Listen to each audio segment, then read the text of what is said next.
So what we did at the last part of the last class is solving for the free particle problem. Okay, so the solution to the free particle problem was obtained as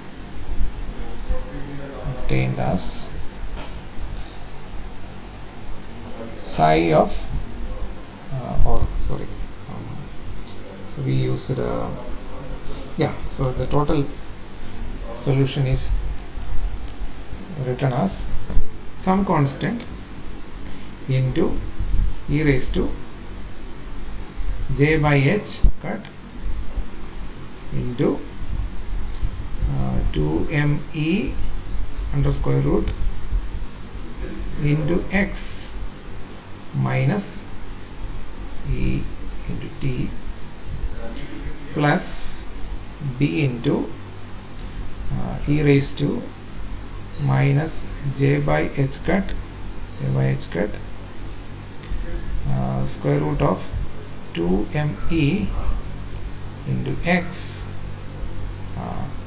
plus e into t. So this is the solution that we obtained, and then we said that if you look at the first part of the solution, this corresponds to a wave moving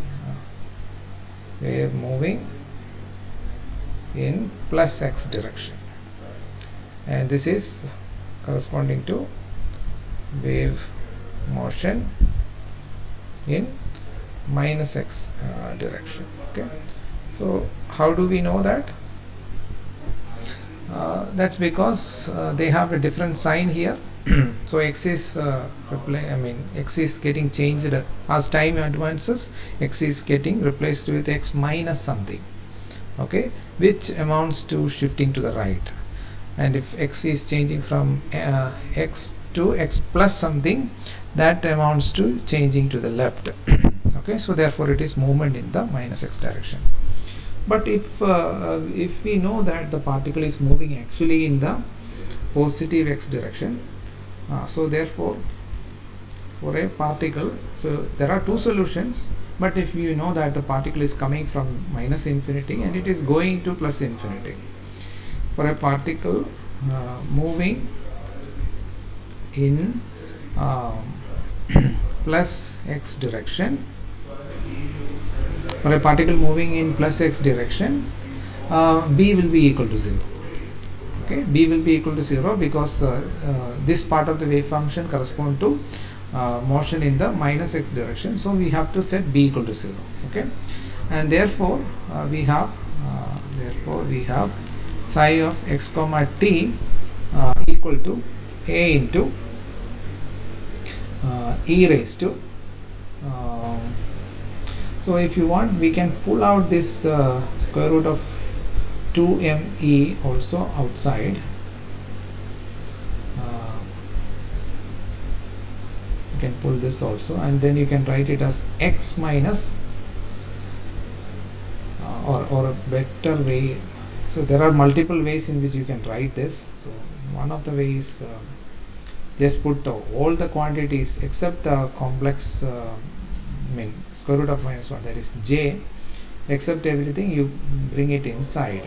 Okay, so that is one way of writing. So that is square root of 2me by h cut multiplying x minus then we have e by h cut that is t. Now what are these? So these are basically a into e raised to j kx minus omega t. Okay, so any wave that is propagating can be written in this manner, kx minus omega t form, where omega is basically the frequency and k is basically where omega is basically the angular frequency, which is 2 pi f of the wave, and then k is equal to k is what, 2 pi by lambda. Okay, K is 2 pi by lambda. So 2 pi by lambda is equal to,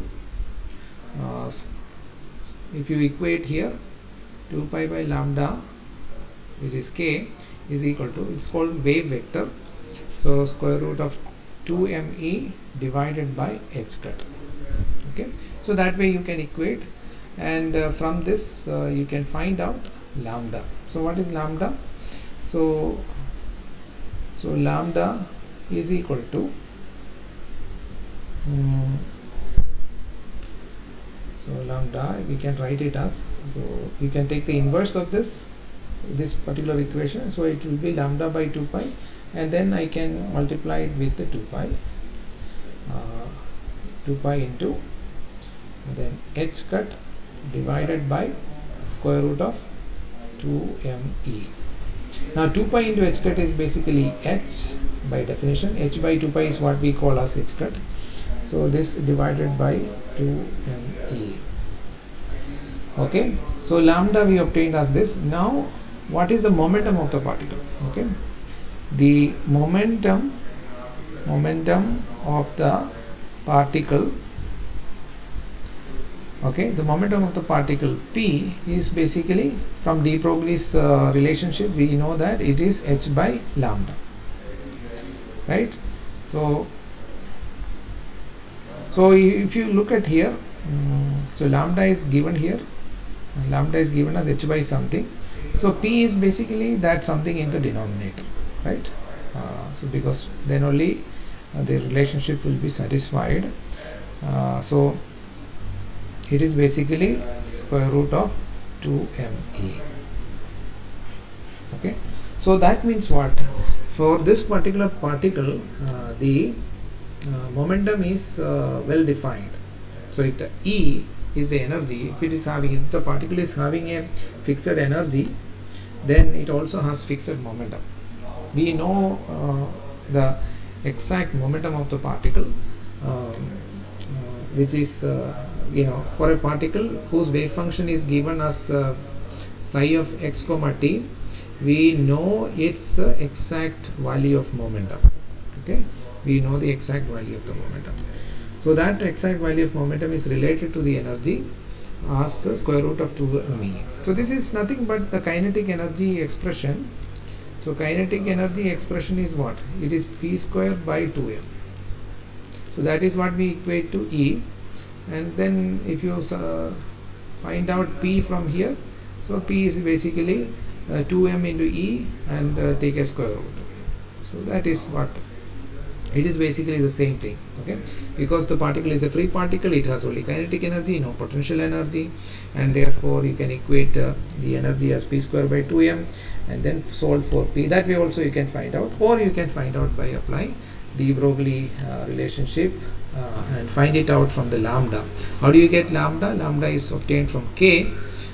So here you have K is square root of 2me divided by h cut, and omega is basically E by h cut. So if you look at omega and E by h cut relationship, that is Einstein relationship. So both de Broglie relationship and Einstein relationship are taken into account in the Schrodinger equation. Okay, that is inherently present there. So that is how the Schrodinger equation is formulated, so that the basic aspects, the phenomena of the de Broglie phenomena, that is the matter waves or the duality of particles, what is thought about as particle has wave nature, and then the particle will have some lambda, and that lambda will be related to the momentum, which is given by h by lambda. Okay, or momentum is equal to h by lambda, or lambda is equal to h by p. So this way you can see that all these ingredients which we discussed yesterday that are present in the quantum mechanics are there. Now another ingredient we said is like there is uncertainty principle that is satisfied, right, in quantum mechanics. So you cannot determine the position and the momentum simultaneously. Here just now I told you, for that particular wave, that is that I have written here. So let me give an equation number for this. So this is equation 1. So the wave which is describing a particle moving in the particle with an energy E moving in the plus x direction, I said that it has got a definite momentum. Okay, so the wave function in equation 1 correspond to a particle having, okay, the wave function given in equation 1 correspond to a particle having definite momentum, okay. Now if it has definite momentum, then according to the uncertainty principle, you are completely uncertain about its position. So therefore the uncertainty principle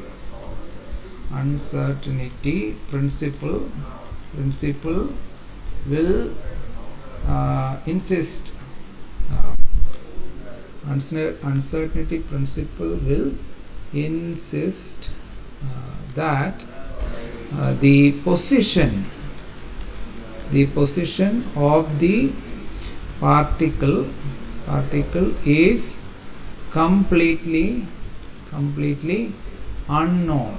Okay, so the uncertainty principle, because the momentum is completely known, because it is we know it is square root of 2 into me, so it is completely known, and therefore the uncertainty principle which says that delta x, that is the uncertainty in position, multiplying with delta p, and this should be greater than or equal to h cut. So this is what the uncertainty principle says. So now we are saying that delta p is 0. Okay, here delta p is equal to 0. Why? Because p is absolutely known, it is square root of 2me. Okay, if energy is known, we claim that energy is known, and then if energy is known, then p is also known. According to the relationship, p is equal to square root of 2m into e. So there is no uncertainty with respect to the the value of momentum. It is basically exactly known. So there is no uncertainty. Uncertainty means we know that it is somewhere in between this and this. Okay, say P1 and P2. So the difference between P1 and P2, that is called delta P. Okay, but here there is no such uncertainty, and therefore it is 0. So now, in order to satisfy this uncertainty principle, then therefore delta x should be infinity. So if it has to be completely uncertain. So therefore delta x should be infinite. So can we show this? That the delta x is infinity? Is there any way that we can show this? So only way I told you that once you find out the wave function, whatever can be known about the system is in the wave function. Okay, though wave function, what does it mean, we still do not know, but everything that can be known about the quantum system is contained in the wave function. So our basic approach is to find the wave function, and then from the wave function we extract whatever we want to know. Okay, so we have already obtained the wave function for the free particle. Now if you want to know the position, what we have to do, we have to take basically modulus square. So if you take the position, the wave function, and then take its modulus square, this will give you the probability. Okay, the probability of finding the particle at a particular point x. Okay, that is given by this.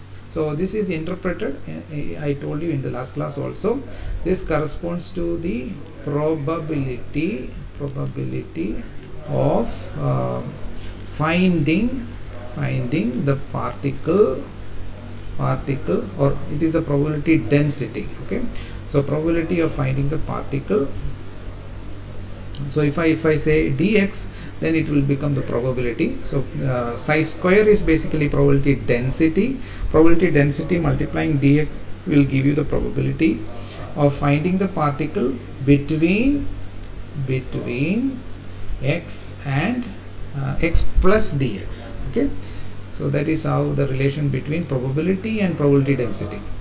Okay, so if so it is just a density function. The modulus square is basically a density function, and then if you multiply it with dx, then you will get the probability, or whatever region, if you integrate, that will give you the probability from to be in that particular region.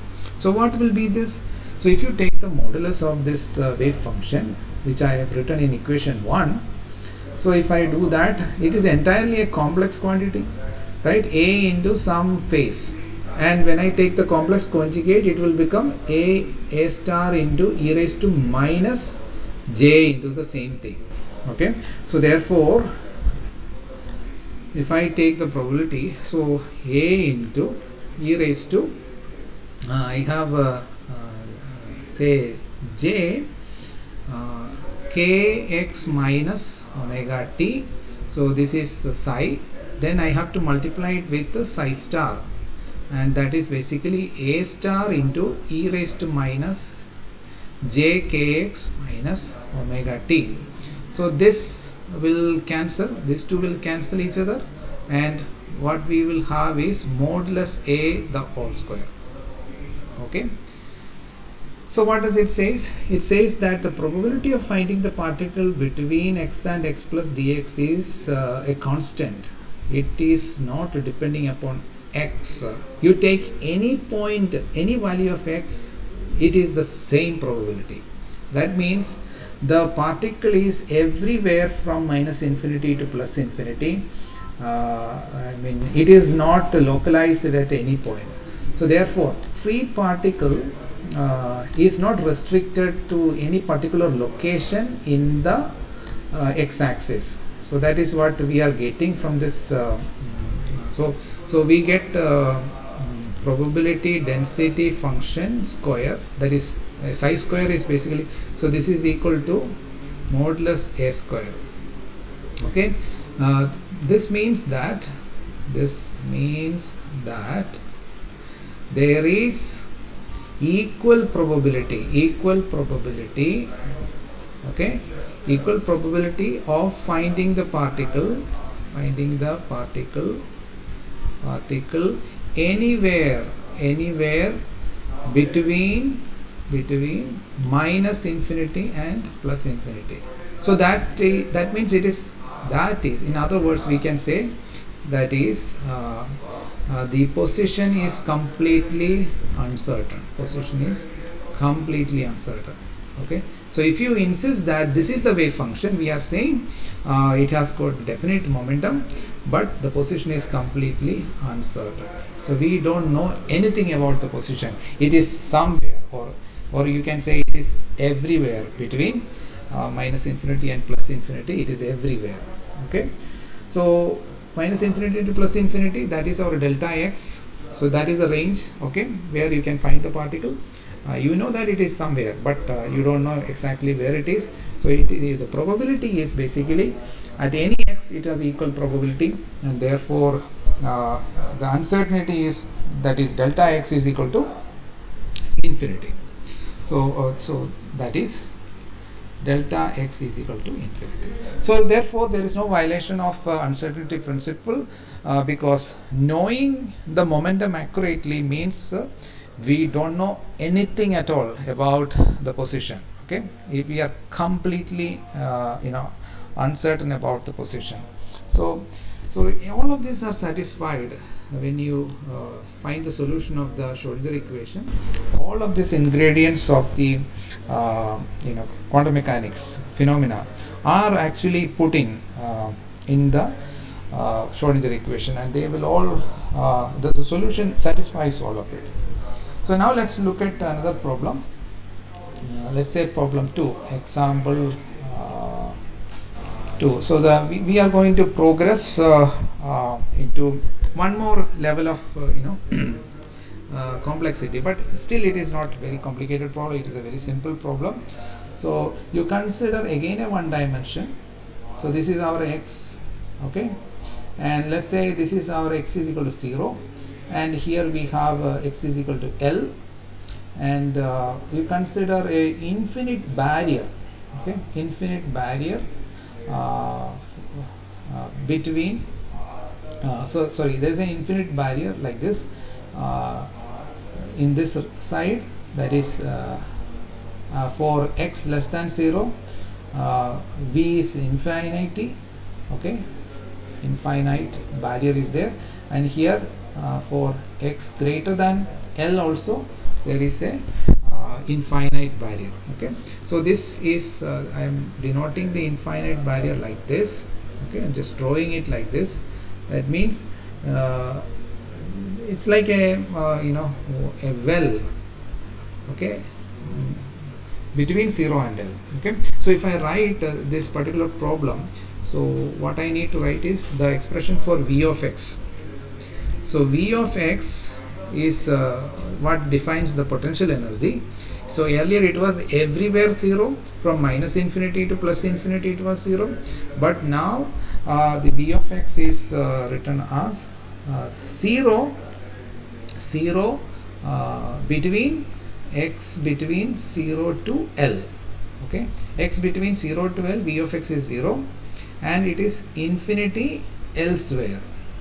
Okay, it is infinity elsewhere. Elsewhere means it could be x less than 0 or x greater than L. Okay, it is infinity. So this is a slightly more complicated because we have an expression now for v of x. Okay, and so let's say if this is v of x, how will we write the Schrodinger equation? Okay, so that is basically the question. Now, so before we proceed for the solution for this problem, some more things I want to talk about. The value which psi or the wave function can take. Okay, so whenever the potential is infinity, then the particle cannot go into those places. It is a region where particle infinite potential means it is a very idealized case where the particle are not able to be there. Okay, so the potential energy is too high that so even if you look at the Schrodinger equation, so if I write the Schrodinger equation for this particular case, so Schrodinger equation is basically what I am talking about. H psi H phi of x is equal to E phi of x. Okay, so if I take this equation, and this H now has both kinetic energy, that is h cut square by 2m into dou square by okay, I can write d square. Why? Because it is one dimension and there is no time variable here. This is time independent Schrodinger equation. Okay, so time independent Schrodinger equation. Okay, so d square by dx square phi of x is equal to E into phi of x. Okay, now so this is the case if this is valid only from this is for x between 0 and L. Okay, because there our potential is 0, but the equation takes another form outside this range. Okay, that is d square by dx square phi of x plus infinity. Okay, plus infinity into psi of x is equal to E psi of x. Okay, so the potential is infinity for x less than 0 and x greater than L. Okay, so this range we have the potential as infinity, and the only way physically this can result in is that phi of x goes to 0. So for this particular case, for the second case, so this is case 1 which we need to solve for, and then there is a case 2 for which, so in case 2 phi of x will be equal to 0. Why? Because of this infinity. Okay, so the potential is infinite, and if the potential is infinite, then there cannot be any solution to this problem. And it is not infinity at one particular point, it is an infinity continuously. From minus infinity to 0, the potential is infinite, and also from L to plus infinity also the potential is infinite. So therefore, since the potential is continuously infinity for a region of x, in such cases we have to take phi of x equal to 0. So this second part we don't need to consider. So only we need to consider the first part for finding out the solution to this problem. So let's come back to this case 1. So in case 1 we have, that is the more interesting case. The other case, phi of x is 0, so there is nothing interesting there. Everything is 0. Particle is not allowed to go out there. It is forbidden because of the infinite potential over the entire region there. But if you took x between 0 and L, okay, in that case we have I have said that it is h cut square by 2m d square by dx square phi of x plus 0 is equal to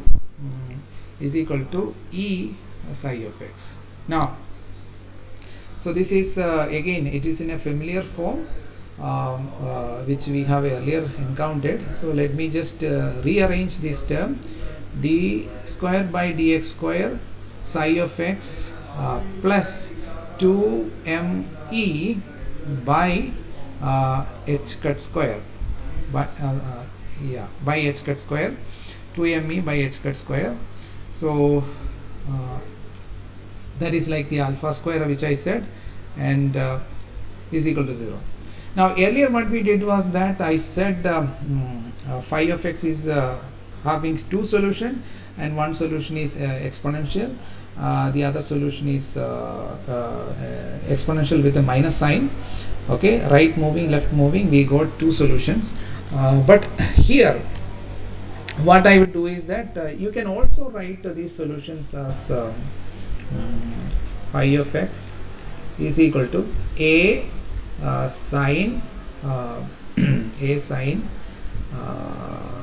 kx. K is basically square root of this,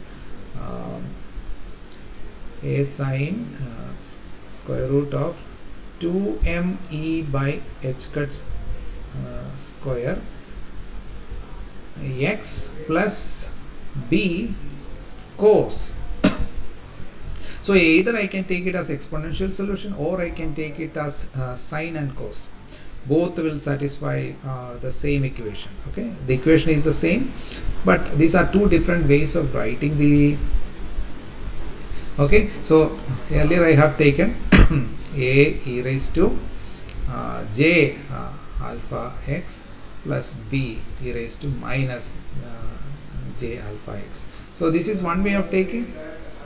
But you know that by using Euler's identity, I can write e raised to jx or j alpha x as so this is my alpha here, this is my alpha and this is my alpha square. Okay, by using Euler's identity, I can just convert the exponential into sines and cos. Okay, so if you like sines and cos, you can keep it in that format. Okay, only thing is that when you do that, your constants will be different. Okay, so there will be some a dash will be in terms of a and b. Okay, b dash will be in terms of so that's the only difference. Otherwise everything is the same. So you can just show this, like if you expand it. So so this is basically cos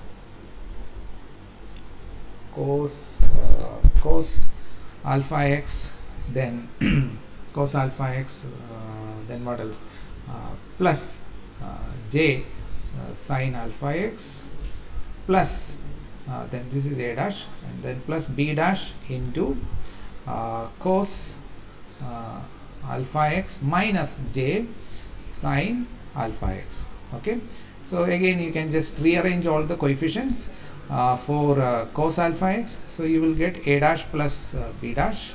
Okay, cos alpha x, and then similarly I can rearrange all the terms here.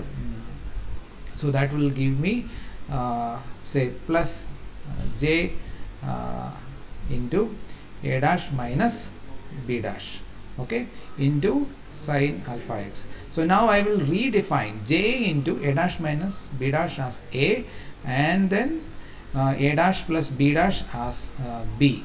Okay, so then if you look at that, it's the same thing.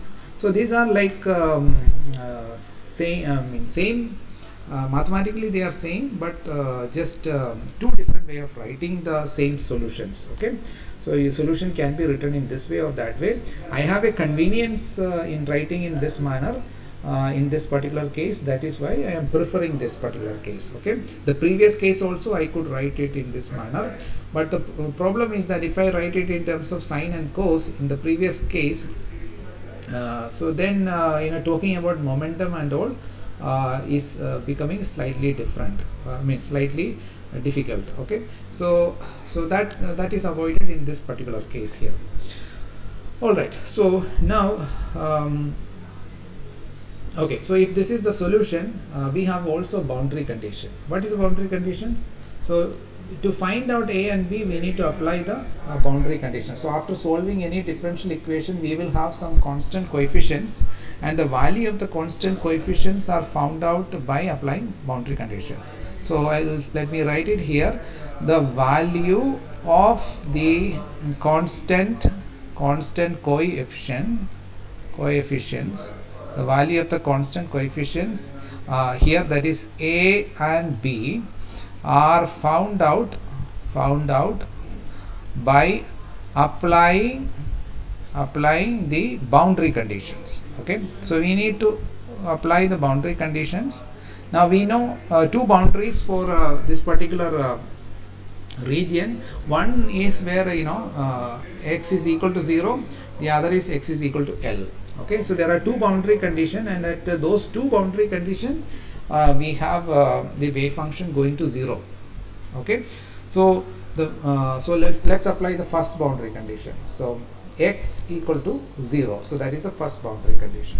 So phi of 0 is equal to 0 is equal to a sine 2me by h cut square x plus b cos 2me by h cut square x. Okay, so that is the wave function expression. Now if I put x equal to 0 here, okay, that means this will be 0, and here this will be 0. So there will be this will be a sine 0 plus b cos 0, So what did I do? I put x equal to 0 in the expression for psi of x, and since I know that the boundary condition should be equal to 0, so this should be 0. Now if you look at these two functions, sine 0 anyhow it is 0, so this is equal to 0 plus b into 1. Okay, 0 plus b into 1, or you can say that this is equal to b. And the only way we can insist that the psi of 0 should be 0 is taking b equal to c. So therefore b is equal to 0. Okay, so that is from the first boundary condition. Or let me just write first boundary condition, that is at x equal to 0 the wave function should go to 0. That is the first boundary condition. Okay, so if I insist that, then I get one of the constant becoming 0. So that means what? Therefore I can say that my psi of x after applying the first boundary condition, I can say that so therefore my psi of x is equal to just a into sine and in bracket square root of 2me by h cut into x. Okay, so this is my expression for sine. Okay, because b is equal to 0, second part was b cos, and that cos part cannot be there, because that will be 1 at x equal to 0. So the only way you can remove it is by setting b equal to 0. Okay, then only the boundary condition can be satisfied. Now let's apply the second boundary condition. So second boundary condition is x equal to L. Now at x equal to L, our function psi of L should also be 0. So that is equal to a into sine square root of 2me by h cut into L. Okay, so this should be equal to 0. Now sine of something is equal to 0 at a particular argument is only possible. What does that mean? The argument of the sine should be some odd multiples of pi, right? So that means 2me by h cut into L should be equal to what we can say, it should be equal to odd, it could be odd or even. Okay, any multiple of phi. It could be any multiple of phi. So let me call that multiple as n. Okay, n pi. Okay, so if this is equal to n pi, that is this argument of the sine. Okay, this argument of this sine function, if it is any multiple of pi, maybe 1 pi, 2 pi, 3 pi, all these cases my sine is equal to 0. Okay, so where here n is equal to 1, 2, 3, any natural number. Okay, any natural number, this condition will be satisfied. Okay, so now you see that I am getting a lot of solutions, infinite solution, each solution corresponding to a particular value of n taking a natural number. Okay, so therefore my phi of x, now I can write it as by taking this particle value of so each value of n I can take. Okay, so now this will insist some condition on the energy. If you look at this, condition will be satisfied only for certain values of energy. When n equal to 1, it will have one energy E1. When n equal to 2, I will have some energy E2. So let me just square this condition. Okay, so first let me write it as a into sine, and I am saying that this entire thing should be n pi. Okay, so I can write it like this, entire thing should be n pi. So this is my solution, and where, okay, so there is a relationship between energy and n. So n takes value 1. Okay, so this is for x is equal to L. Okay, I should say this is for x is equal to L. So for x is equal to L, this should become n pi. So what is for general x? What will be the function for general x? Okay, so so for a general x, what will happen? It will be still this, but only difference is that so x will be here, and this okay, so let me just take this this expression and square it, so that will give me 2me into L square is equal to n square pi square h cut square. Okay, or E is equal to n square pi square h cut square divided by 2m L square. Okay, so now if you look at this pi square is here and h cut square is here, I can write h cut square as h pi 2 pi. So h square by 2 pi square will come there. So if I just simplify it further, it is n square pi square pi square and h square by 2 pi the whole square. So that is 2 square is 4, and then pi square, and then I have the other terms, which is 2m L square. So now I can cut this and so this will give me n square h square by 8 m L square. Okay, so these are the energies that are allowed in the systems. Okay, and corresponding to every value of n, there is a certain value of energy that is allowed. Okay, if you take any other energy, this boundary condition cannot be satisfied. So that is why those energies cannot be allowed. So it is important that because of the infinity, the potential is infinity on two sides. Okay, at x equal to 0 and x is equal to L, you have to have the wave function going to 0. Okay, so that can be achieved only if the particle is allowed to take certain energy. So this is how the energy get quantized. Okay, where n is basically the quantum number. Okay, so you can write it as E with a suffix n. Okay, so E1, E2, E3. So E1 means when you take n equal to 1, it will be h square by 8mL square.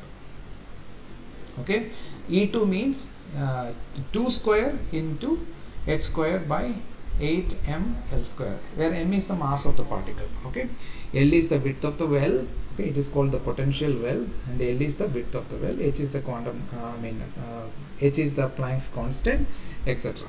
Okay, so so what we are talking about, so what we said is that so this quantity which is here, it has to satisfy this boundary condition at L equal to, sorry, x is equal to L.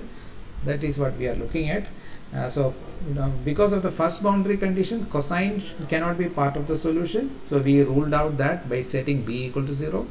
And then at the second boundary condition, at x equal to L, we have sine can only have certain arguments. Okay, and the arguments are such that at x equal to L, this entire argument should be equal to n pi.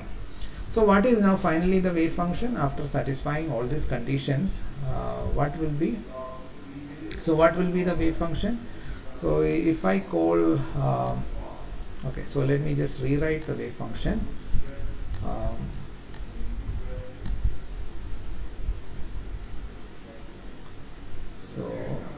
So phi of x is equal to some constant a into we have sine, okay, and then we have a square root of 2me by h cut into x, okay, where e takes only or if I put n here, I can put en here, and where en is, what was the expression that we got? The expression that we got for en is n square h square, n square pi, or you can write n square h cut square pi square by 2mL square.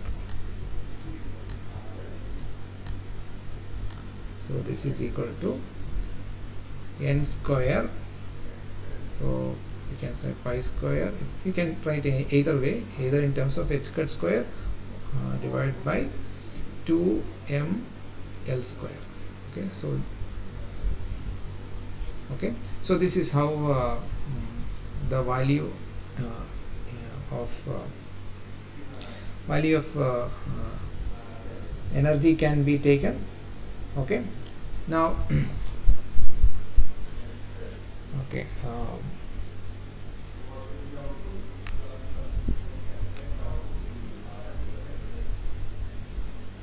okay, so this is one way of writing the time independent wave function solution. Now there is one more thing which is unknown here, which is the value of A. So final question is what is A? What is A? What should be the value that we should take for a? Now the answer to this question is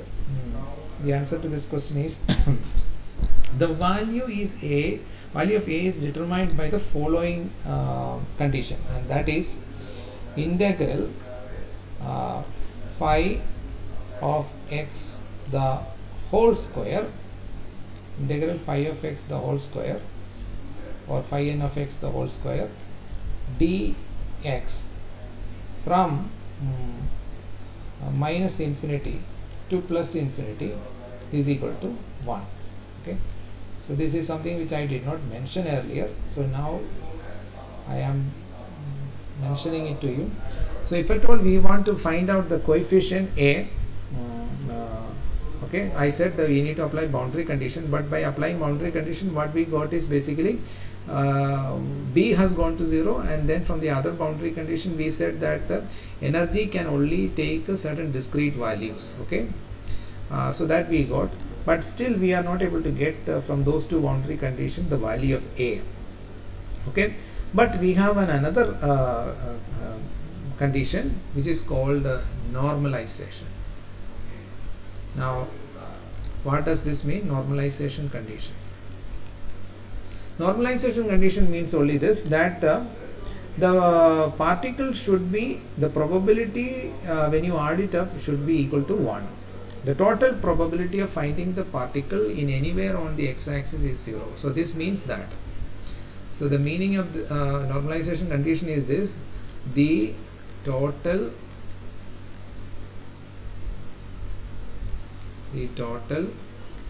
probability of finding the particle anywhere on the x-axis is unity or 1, because probability, sum of all possibilities should be equal to 1. So anywhere it should be there. In this particular case, this integration from minus infinity to plus infinity will reduce to 0 to L. Why? Because outside it is 0, outside psi is 0. So inside I have already written the expression. It is equal to a into sine square root of, or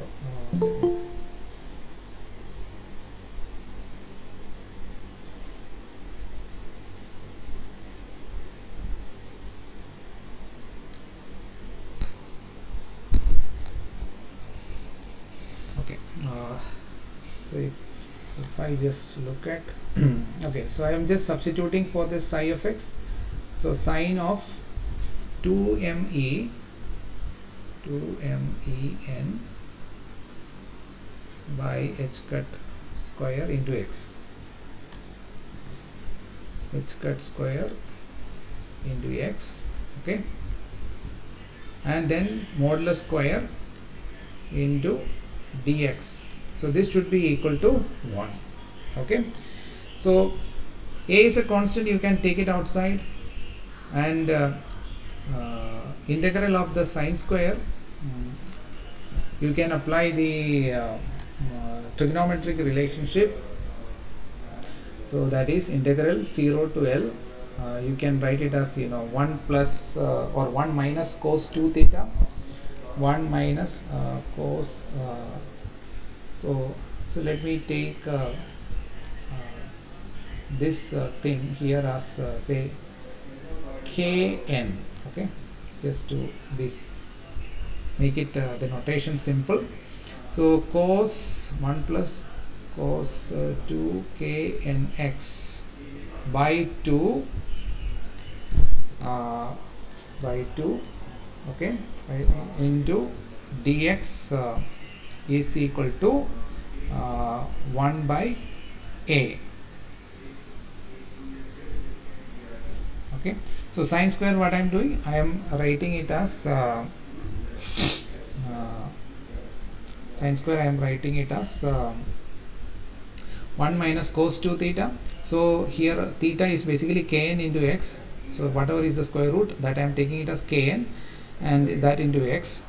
So so this will be like this, and then so that is equal to the integral dx is basically the first term will contribute half into half into dx will give you x, and the limit is from 0 to L, and the second term minus this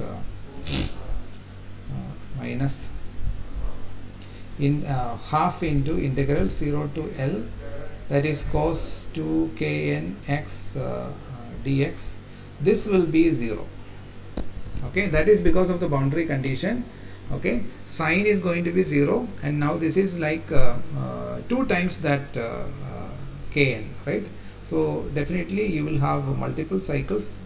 So what I mean is, like, you have suppose you have a solution like this or like this. These are the ways in which sine goes to 0.